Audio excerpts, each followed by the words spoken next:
A esta hora, Iglesia Cristiana, como en el cielo, presenta porción para el día de hoy. Con ustedes, el pastor Esteban Ramírez. Bueno, muy buenos días para todos una vez más. Qué rico que el Señor nos regala otro día para darle la gloria, la alabanza, la honra y el honor. Qué bueno poder estar aquí, qué bueno tener alientos, qué bueno ver salir el sol una vez más sobre nosotros. Y estamos muy agradecidos con el Padre por todo lo que ha hecho con cada uno de nosotros.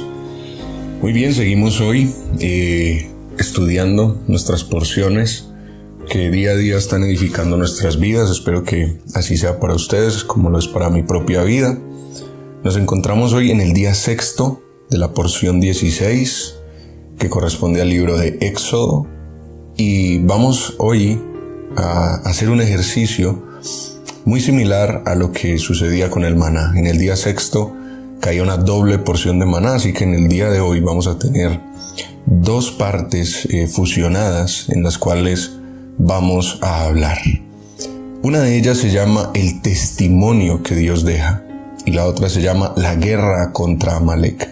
Son dos porciones, dos partes que vamos a tenerlas hoy reunidas en este día sexto para todos, puesto que ya mañana es Shabbat, mañana es día de reposo y vamos a estar juntos, reunidos, compartiendo en la congregación. Muy bien, entonces quiero invitarlos para que vayamos al libro de Éxodo capítulo 16. Vamos a mirar la parte 33, el verso 33, y es lo último que sucede en esta historia de la cual veníamos hablando acerca del maná. Éxodo 16:33 dice que dijo Moisés a Aarón: toma una vasija y pon en ella un gomer de maná y ponlo delante del Señor para que sea guardado para vuestros descendientes. Y Aarón lo puso delante del testimonio para guardarlo, como el Señor lo mandó a Moisés. Así comieron los hijos de Israel maná 40 años hasta que llegaron a tierra habitada. Maná comieron hasta que llegaron a los límites de la tierra de Canaán. Y un gomer es la 10ª parte de una efa. Esta es nuestra primera parte, que tiene que ver con el testimonio de Dios. Dios es un Dios que todo lo que hace lo registra a través de su palabra, lo registra en la historia con un suceso, con un evento trascendental, pero sobre todo el lugar donde Dios quiere guardar y registrar un testimonio es en nuestro corazón. Hoy quiero que todos nosotros hagamos una reflexión y pensemos por un momento cuántas veces Dios nos ha ayudado. Hasta el día de hoy, cuántas veces su mano nos ha librado. Quizás a veces nosotros no nos damos cuenta, pero en más de una vez, más de una ocasión, estoy seguro que Dios nos ha guardado, aunque nosotros no nos hayamos dado cuenta. Nos ha guardado de accidentes, nos ha guardado de que nos roben, nos ha guardado de enfermedades, de cualquier cosa que nos pudiera pasar y de pronto no nos dimos cuenta. Pero adicional a lo que no nos damos cuenta están las cosas que sí vemos a diario, pero que las convertimos solamente en parte del paisaje y no estamos acostumbrados a decirle a Dios gracias. Dios nos ha venido hablando mucho acerca de la gratitud últimamente a nosotros. A manera personal quiero decirles que cada día, cuando miro el sol, cuando miro la oportunidad que Dios me regala de podernos levantar otra vez, de decirle gloria a ti, solamente puedo decirle gracias, Señor. Hay cosas que Él ha hecho por nosotros, que todos sabemos que las ha hecho. Se ha cumplido su palabra donde dice: joven fui, envejecido y no he visto justo desamparado ni su descendencia que mendiga el pan. Y yo les puedo decir que Dios es un Dios fiel, que lo hace. Así que en esta primera parte del testimonio de Dios nos vemos y nos encontramos como Moisés le dice a Aarón: mira, tienes que guardar algo que quede como testimonio, porque Dios así lo ha ordenado. Él ha dicho que guardemos una pequeña porción y es tremendo porque lo que uno guarda como testimonio nunca se daña. Ese pan iba a estar intacto allí por años.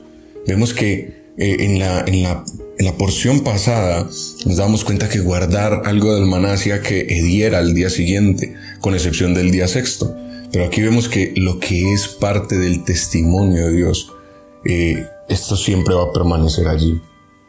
Es muy importante que nosotros hagamos la tarea en nuestra vida de empezar a reflexionar y decir: ¿qué voy a guardar como testimonio.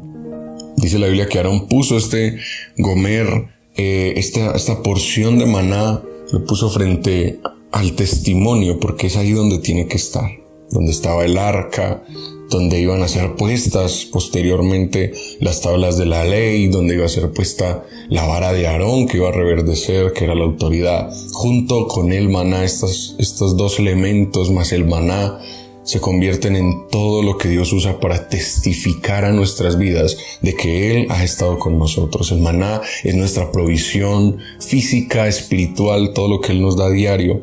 Las tablas de la ley es el testimonio escrito en el corazón del hombre, el deseo de obediencia, el deseo de corregir su camino, y cómo Dios lo hace y lo escribe, porque hemos cambiado y no ha sido porque nosotros seamos buenos, sino más bien porque Él lo ha producido en nuestro corazón. Y la vara de Aarón también representa la autoridad que Dios otorga, la autoridad de intercesión, la autoridad sacerdotal, la autoridad de un hijo de Dios, de una hija de Dios, que creen fielmente y obedecen a sus preceptos. Entonces hoy, en esta primera porción, en esta primera parte del testimonio de Dios, quiero que guardemos y pensemos qué cosas he guardado en mi corazón que representan algo invaluable, que no va a cambiar, que nadie me lo va a mover, que no va a heder como le pasaría al maná, pero no sucedía porque era parte de lo que generaciones posteriores, descendientes nuestros, van a recordar lo que Dios hizo por nosotros. Es necesario a veces también hacer pequeños ejercicios de, aún en el mundo físico, preparar, hacer, escribir algo que quede como testimonio, y otros en algunos años después lo puedan mirar y decir Dios estuvo con él. Así como muchos descendientes hoy de Israel pueden decir Dios ha estado siempre con nuestro pueblo, y bendito sea su nombre por eso. Avanzando después de todo esto, nos vamos a encontrar que el pueblo de Israel comienza algo que se llamó las aguas de la rencilla, donde ellos murmuraron contra Moisés y lo tentaron, y la Biblia dice que haberlo tentado fue como haber tentado a Dios. En el libro de Éxodo capítulo 17 dice que toda la congregación de los hijos de Israel partió del desierto de Sin por sus jornadas, conforme al mandamiento del Señor, y acamparon en Refidín, y no había agua para que el pueblo bebiese. Y él altercó el pueblo con Moisés, y dijeron, danos agua para que bebamos. Y Moisés les dijo, ¿por qué altercáis conmigo? ¿Por qué tentáis al Señor? Así que el pueblo tuvo allí sed y murmuró contra Moisés y dijo, ¿por qué nos hiciste subir de Egipto para matarnos de sed a nosotros, a nuestros hijos y a nuestros ganados? Entonces clamó Moisés al Señor diciendo, ¿qué haré con este pueblo? De aquí a un poco me apedrearán. Y el Señor dijo a Moisés, pasa delante del pueblo, toma contigo de los ancianos de Israel y toma también en tu mano la vara con que golpeaste el río y ve. He aquí que yo estaré delante de ti allí sobre la peña en Horeb. Y golpearás la peña y saldrán de ellas agua y beberá el pueblo. Y Moisés lo hizo así en presencia de los ancianos de Israel y llamó el nombre de aquel lugar Masah y Meriba por la rencilla de los hijos de Israel y porque tentaron al Señor diciendo, ¿está pues Dios entre nosotros o no? Esto fue lo que sucedió antes de que podamos entrar a la guerra contra Amalek. El pueblo se encontraba en discordia.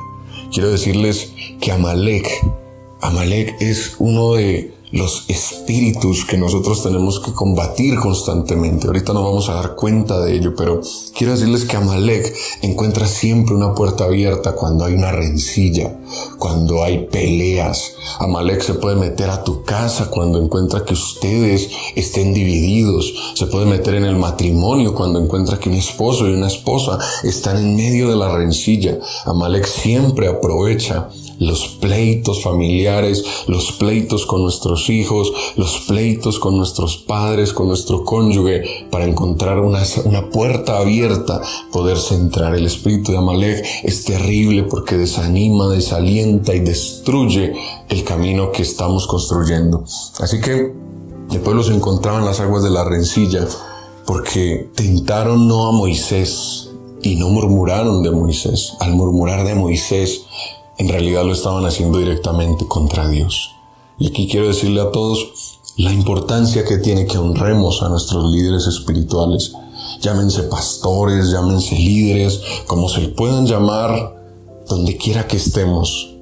Honrémoslos, respetémoslos, no hablemos de ellos tras sus espaldas, porque no es bueno hablar de una autoridad por más que se equivoque. La Biblia dice: no juzgues al criado ajeno. Deja que Dios corrija al líder, porque es Dios quien lo corrige. De hecho, esta escena nos recuerda que Dios aquí le ordena a Moisés que golpee la peña, pero en la posterior ocasión donde nuevamente el pueblo pide agua, Dios no le ordena que golpee, Dios le ordena: háblale a la peña. Cuando nosotros nos vamos a las traducciones hebreas, nos encontramos que en esta primera ocasión, peña está escrita de una manera muy diferente, que tiene que ver con una roca muy fuerte, muy fuerte. Es una roca que está muy alta y muy fuerte. Allí se usa para la palabra peña la palabra hebrea tzur, y significa roca alta, roca grande. Pero cuando en el libro de Números 20 nos encontramos nuevamente que Dios le dice que le hable a ese peñasco, a una peña, viene del hebreo selah, y eso quiere decir un peñasco que no es tan alto. Sí, igual tiene un significado profundo, porque esta peña representa al Mesías. El Mesías, en primer lugar, haber tomado la naturaleza humana, haber cargado con el pecado de nosotros, representa un golpe fuerte. Había que golpear la carne, el pecado, el cuerpo pecaminoso carnal que fue herido, molido. A través del Mesías tuvo golpe fuerte para poder barrer, quitar, destruir todo el pecado inmundo que él tuvo que cargar inocentemente. Pero la peña posteriormente ya no hay que golpearla, porque la peña vendrá a reinar, y por eso tiene representaciones tremendas, inmensas. Y tampoco esto es una escena para mirar a Moisés mal. Dios se encarga de Moisés. Dios sabe disciplinar a cada pastor, a cada líder, a cada persona que le sirve. Así que no seamos nosotros los que tomemos el papel de la crítica y la murmuración, porque esto no edifica a nadie. Es la puerta abierta contra Amalek. Vemos en el versículo 8 entonces del capítulo 17 que vino Amalek y peleó contra Israel en Refidín, y dijo Moisés a Josué: escógenos varones y sal a pelear contra Amalek mañana. Yo estaré sobre la cumbre del collado y la vara de Dios en mi mano.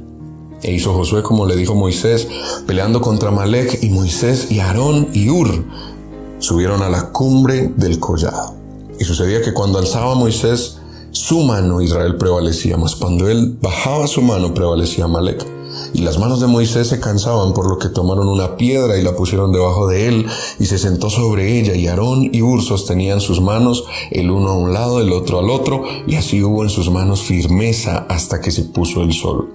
Y Josué deshizo a Amalek y a su pueblo a filo de espada. Y el Señor dijo a Moisés: escribe esto para memoria en un libro, y di a Josué que raeré del todo la memoria de Amalek de debajo del cielo.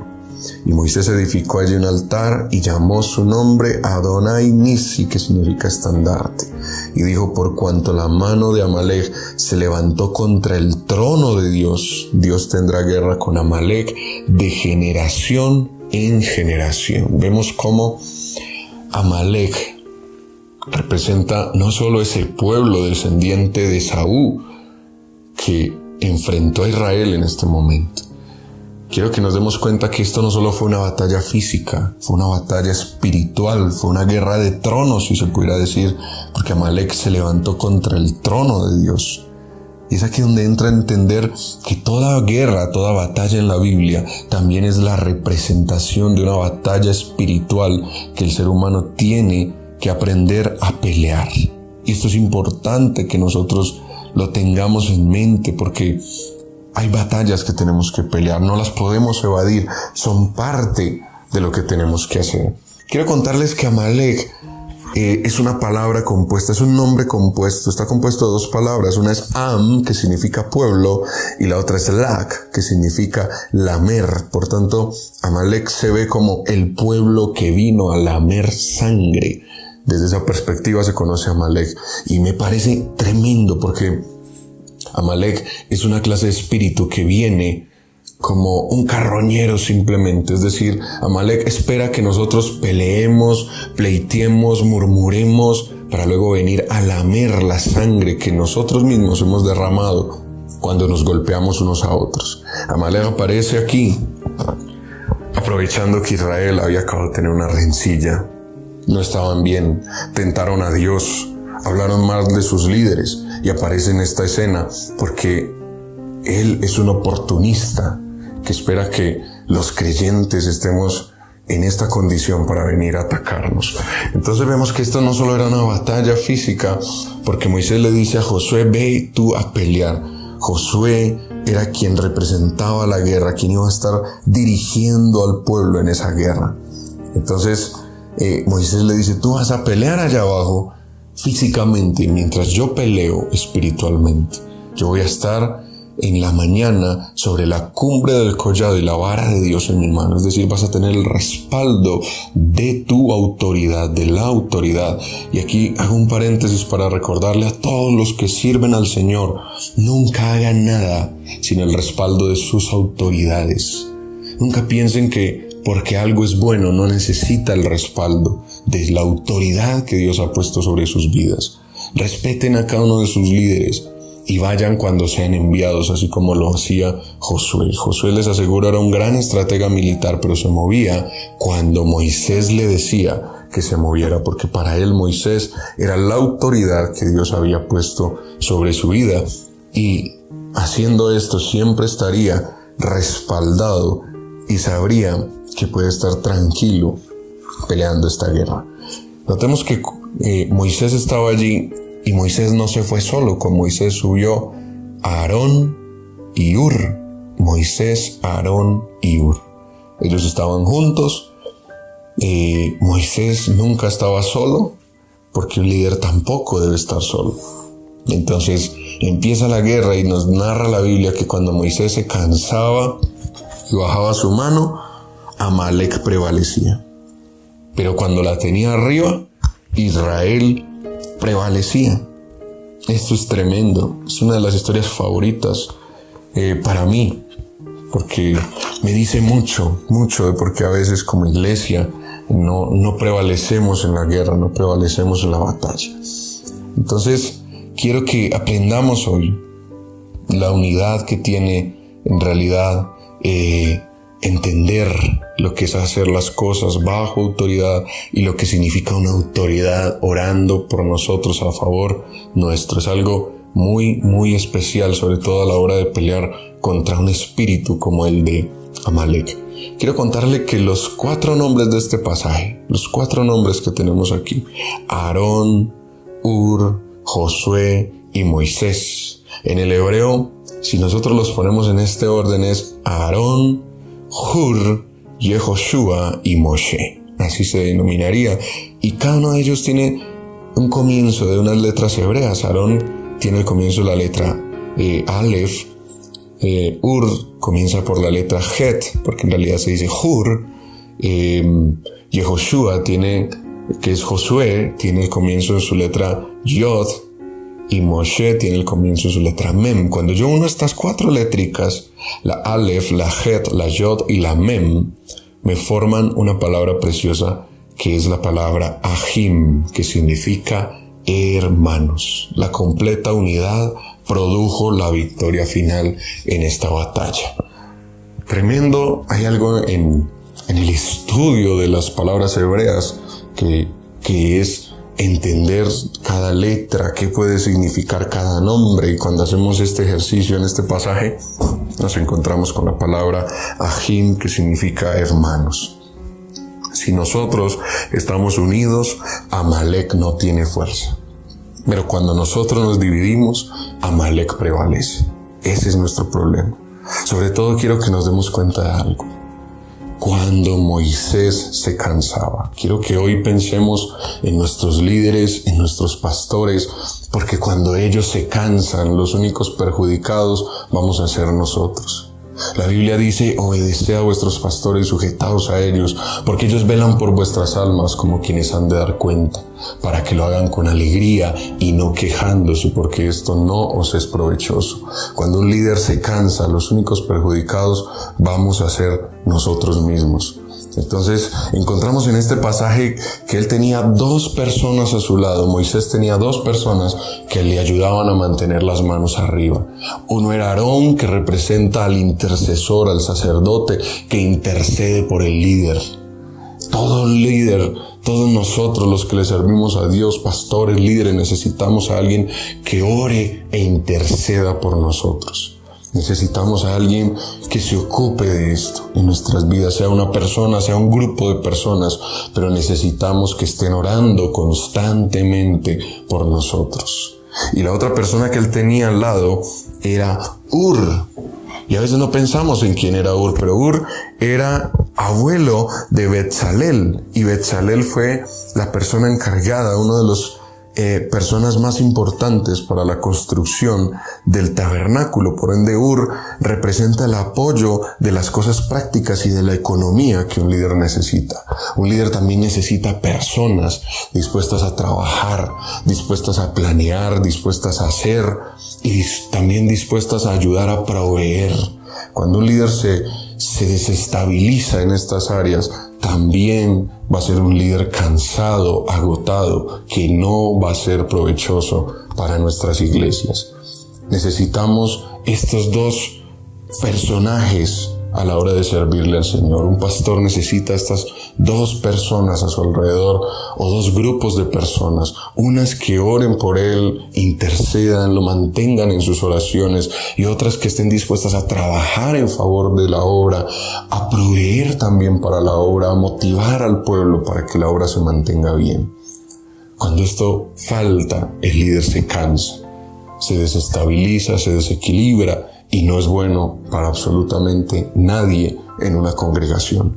Así que espero que estos pasajes hoy hablen mucho a tu vida, hablen a todos nosotros, Iglesia Cristiana como en el Cielo. Espero que este pasaje nos hable muchísimo a todos nosotros, nos nutra, nos enseñe y nos ayude, y a quien más pueda oír este mensaje también pueda edificar su vida. Los bendigo una vez más en esta mañana. Deseo para ustedes un día lleno de la gloria, el favor, el poder de Dios manifestándose sobre todos ustedes. Soy el pastor Esteban Ramírez, deseándoles muchas bendiciones en este día. En el nombre del Señor damos gracias. Amén.